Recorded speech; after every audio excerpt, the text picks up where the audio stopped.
हाय friends, मैं हूं Manav. Welcome to movie shoovie. करते हैं आपस में पॉजिटिव से नमस्कार। इसकी बहुत बड़ी अहमियत होती है पॉजिटिविटी की, क्योंकि पॉजिटिविटी एक अच्छा रास्ता दिखाती है। फिर आउटकम कुछ भी हो, लेकिन आउटकम अगर बुरा भी होता है तो फिर ये एनर्जी भी देती है कि दोबारा से राह पे आ जाओ। तो बहुत ज़रूरी है। कई लोग थोड़ा पॉजिटिविटी का मजाक उड़ा रहे हैं कि आप ज़्यादा पॉजिटिव हो जाते हो।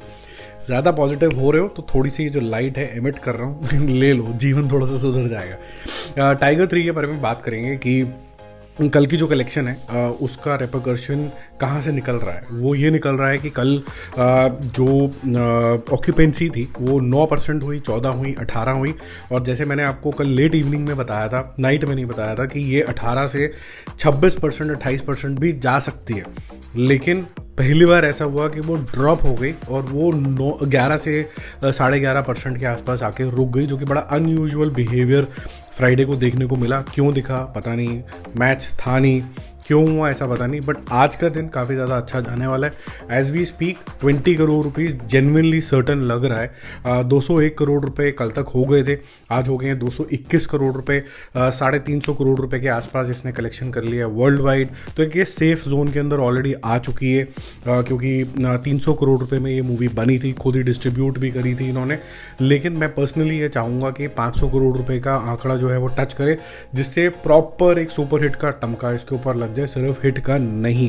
ठीक है, अब ये मैं क्यों चाह रहा हूँ, आप बोलोगे आपका क्या इंटरेस्ट है। देखो, मेरा इंटरेस्ट तो वैसे किसी के अंदर भी नहीं है। भाड़ में जाए सारी मूवीज़, भाड़ में जाए सारे स्टार। मुझे जब कभी भी कोई चीज़ बुरी लगती है, वो लगती है नेगेटिविटी ज़बरदस्ती की फैलाना। तो फिर जब नेगेटिविटी आती है तो फिर मैं थोड़ा सा रेस्क्यू के लिए आ जाता हूँ कि भाई सही मायनों के अंदर जो मूवी का पोटेंशियल है वो दिखे। और मुझे इसके अंदर जो सबसे ज़्यादा स्पार्क पॉजिटिविटी का दिखा, दोबारा बोल रहा हूँ, अगर नेबर को कोई बचा सकता है as authority in power, that is India. और इंडिया यही चाहेगा कि वहाँ पर डेमोक्रेसी अच्छी आए पाकिस्तान के अंदर, ताकि यहाँ पर चूचा थोड़ी कम हो जाए। हम भी खुश, वो भी खुश, हामिनी बने हमेशा लड़ते झगड़ते क्यों रहने का है। क्योंकि वहाँ के अवाम, यहाँ के अवाम, यानी कि वहाँ के सिटीजन्स और यहाँ के सिटीजन्स तो ये नहीं चाहते हैं। ठीक है, बाकी पॉलिटिकल इतना ज़्यादा वॉरफेयर हो गया कि पाकिस्तान का नाम ही आएगा तो कत्ल होने शुरू हो जाएंगे, वहाँ पर इंडिया का नाम आएंगे तो कत्ल शुरू हो जाएंगे। ऐसा एक्चुअली में ट्रू सेंस में नहीं होता। अगर आपने गदर 2 भी देखी थी, जहाँ पर पाकिस्तान है वाले नारे भी तक यहाँ पर लग गए थे, वहाँ पर भी दिखाया था कि तारा के इतने सारे फ्रेंड्स थे वहाँ पर जिन्होंने ह्यूमैनिटी को लेके इतनी ज़्यादा सपोर्ट करी थी। ह्यूमैनिटी मतलब वहाँ पर किसी ने रिलीजन तो देखा नहीं, क्योंकि वहाँ पर तो ज़्यादातर मुस्लिम है। तो ये सब सोचने समझने वाली बात होती है। लोग अटक जाते हैं, उनकी सुई अटक जाती है, फिर वो ह्यूमंस नहीं रह जाते हैं, वो फिर किसी ब्रैकेट में, रिलीजन में, कल्ट में फंस जाते हैं, तो प्रॉब्लम हो जाती है। तमिल और Telugu version, coming back to Tiger 3, वो ज़्यादा कंट्रीब्यूट नहीं कर रहा है, सिर्फ 5 करोड़ रुपए आए हैं। और जो साउथ बेल्ट है वो भी काम नहीं कर रहा है। ये अभी मेरे को इनिशियल रिपोर्ट मिली है, just take it as a reaction.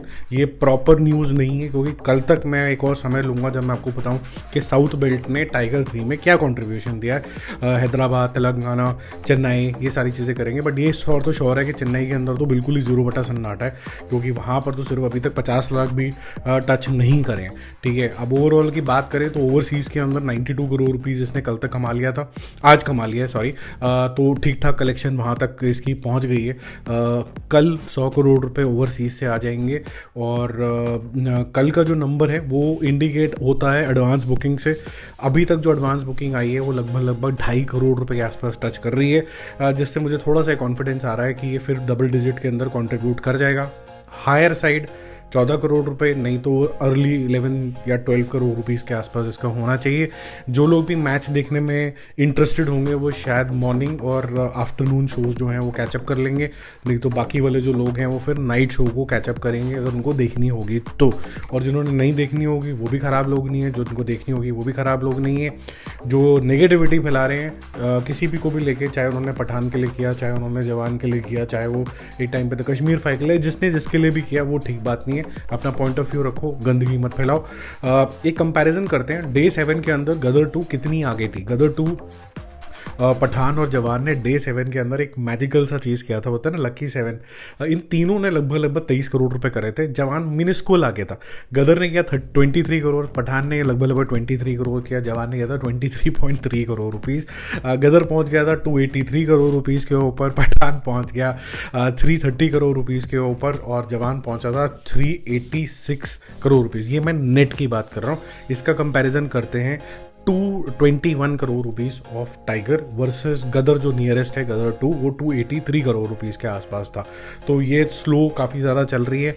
अब ऑनेस्टली बताएं तो इसका जो पिकअप होके बिल्कुल ही ब्लॉकबस्टर हो जाना कि भाई सीधा ये 600-700 करोड़ कर लेगी, वैसा रास्ता तो मुझे नहीं लग रहा होता हुआ, बट एक रिस्पेक्टेबल नंबर मुझे लगता है 500 होगा। और यहाँ से 500 अचीव करना मतलब 150 करोड़ रुपए वो क्वाइट पॉसिबल। 500 करोड़ रुपीज़ की मूवी करने वाली इंडिया में कितनी है, ठीक है। चाहते तो ये थे कि लियो वगैरह का भी रिकॉर्ड अगर जो थोड़ा सा इम्बैलेंस होता तो मज़ा आता कि भाई कुछ ना कुछ तो चैलेंज हो रहा है। बट जो लोग इसको डायरेक्टली कंपेयर कर रहे हैं कि 1000 करोड़ ही आने चाहिए थे, ये स्पाई यूनिवर्स है, ऐसा है वैसा है, नहीं यार, आप थोड़ा सा अपने दिमाग को थोड़ा सा क्लियर करिए। आप शाहरुख खान को भी देखने इसीलिए गए थे, पहले देखने नहीं जा रहे थे। रईस वगैरह ये सब जो मूवीज़ थी इतनी बड़ी हिट नहीं थी, फैन भी फ्लॉप हुई थी। आप शाहरुख खान को एक नए रूप में देखने के लिए आए थे। ये बहुत ही ज़्यादा नयापन था, मूवी नहीं थी, स्टार का नया ऑरा था, बिल्कुल ही अलग तरीके से ही बिहेव कर रहा है शाहरुख खान, जैसे कि किसी टाइम में सलमान खान ने 2009 में किया था, जब Wanted, Ready back to back super hit आई थी। वो क्या आज तक सुपर हिट आ रही है? आज तक एक भी मूवी नहीं आई उसकी जो 100 करोड़ रुपए से नीचे हो 2009-10 ऑनवर्ड्स। तो ज़बरदस्ती उसका तो रन ही अलग तरीके का चल रहा है और ये सक्सेस ही है। तो सक्सेस का मायना हमेशा 1000 करोड़ नहीं होता। तो आप अगर बोलो कि जो बच्चे के नंबर 99 ही आए वही सारा सक्सेसफुल है, सॉरी विराट कोहली के शायद नंबर 99 तो नहीं आए होंगे, ठीक है। तो ओवरऑल बेसिस पे मूवी ने कितना कमाया, वैल्यू चेन के अंदर किसी ने कुछ घाटा तो नहीं किया, वो मैटर करता है। एक छोटी सी बात ज़रूर ये मैटर करती है कि क्या स्पाई यूनिवर्स के अंदर कुछ ढूंढने की ज़रूरत है जो मिसिंग है, जिसकी वजह से शायद लोग नहीं कनेक्ट कर पाए। वो बिल्कुल सच बात है, वो करना चाहिए। और न्यूट्रल ऑडियंस और न्यूट्रल रिव्यूअर होने के नाते मैं ये बोलूँगा कि ऐसी कुछ बातें हैं जो शायद सिर्फ मेच्योर ऑडियंस को ही समझ में आती हैं कि पब्लिक ये चाहती है कि जाके पाकिस्तान को फोड़ दो, तो वो जनता जनार्दन नेट लार्ज हो गई। बट कुछ जो इंटेलेक्चुअल लोग होंगे वो बोलेंगे नहीं, हार्मनी कैसे हो सकती है। तो शायद वो चीज़ें आपको मास अपील नहीं ला के दे सकती। तो अगर आपको मास अपील चाहिए तो शायद जनता आज जैसे सोच रही है उसकी रिसर्च करिए और उस तरीके के आप मूवीज़ बनाइए। अदरवाइज जो सेंटिमेंट्स होंगे वो थोड़े से अजीब हो जाएंगे। आई कैन अंडरस्टैंड कि काफ़ी मेच्योर थॉट प्रोसेस था, वो शायद लोगों से कनेक्ट हुआ नहीं है। और दूसरा करने की क्या ज़रूरत है कि आपको कहीं ना कहीं अगर आप किसी को भी मूवी दे रहे हैं, अगर मनीष शर्मा को दे रहे हैं क्योंकि वो इमोशन थी कि वो कर पाएगा, ये कर पाएगा, मेरे ख्याल से ठीक ठाक डायरेक्शन करिए। बट जैसे कि इंडियन बॉलिंग के अंदर या फिर इंडियन बैटिंग के अंदर कोच भी होता है और कंसल्टेंट भी होता है, आप एक कंसल्टिंग आदमी भी रख लो ताकि आप बहुत हद तक उससे एक अलग तरीके के अप्रोच भी ले सको। इसके अंदर कन्फ्लिक्ट्स भी होते हैं कि मैं डायरेक्टर हूँ तो मैं ही बताऊँगा, ऐसा भी हो सकता है। लेकिन एक ये मेच्योर थॉट प्रोसेस है अगेन। और YRF क्योंकि बहुत बड़ा प्रोडक्शन हाउस है और वो सारे इंसानों को कंट्रोल कर सकता है कि please shut your mouth and just follow the process. And वो प्रोसेस अगर फॉलो होगा तो चाहे सिद्धार्थ आनंद बनाए ना बनाए, कोई और भी बनाए, तो एक चेक पॉइंट ज़रूर रहेगा और ये स्पाई यूनिवर्स और ज़्यादा आगे जाएगा। और तीसरा पॉइंट जो मैं आखिरी में बोलना चाहूँगा कि स्पाई यूनिवर्स में अभी तक हमारा थोड़ा सा सी कट रहा है, क्योंकि स्पाई यूनिवर्स में अभी भी आज तक भी इंटरकनेक्शंस नहीं आए हैं।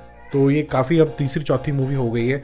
और टाइगर 3 में ये वादा था कि कहीं ना कहीं कनेक्शन बैठेंगे, कोई कनेक्शन नहीं है अभी तक, एक भी कनेक्शन नहीं है। आपस में टाइगर का कनेक्शन होगा 2 और 1 के अंदर से, लेकिन इंटर कनेक्शन बिल्कुल भी नहीं है। ये बेवकूफ़ बनाने वाली बात है। आपको इंटर कनेक्शन बिठाने पड़ेंगे, चाहे वो आने वाला कॉप यूनिवर्स ही क्यों ना हो, चाहे आने वाला KGF यूनिवर्स या फिर सलाद यूनिवर्स बोल लीजिए, वो अगर इंटर कनेक्शन नहीं हुए तो प्रॉब्लम होगी। जो चीज़ चली नहीं ज़्यादा लेकिन कनेक्शन आए वो था स्त्री वाला कनेक्शन। स्त्री के अंदर स्टोरी भी मिंगल होती हुई नज़र आ रही है। तो कहीं ना कहीं जो स्त्री 2 और वो जो कौन सी आई थी भेड़िया, ये ठीक से कनेक्ट होती हुई लग रही है मूवी। इनफैक्ट सबसे ज़्यादा स्टोरी मिंगल होने के इसके चांसेस हैं। बाकी जल्दी मिलते हैं और रिव्यूज़ और अपडेट्स। Stay connected. आज बातें थोड़ी लंबी होगी but I hope you are liking those. If you are liking then please give a thumbs up और a heart below. Bye bye.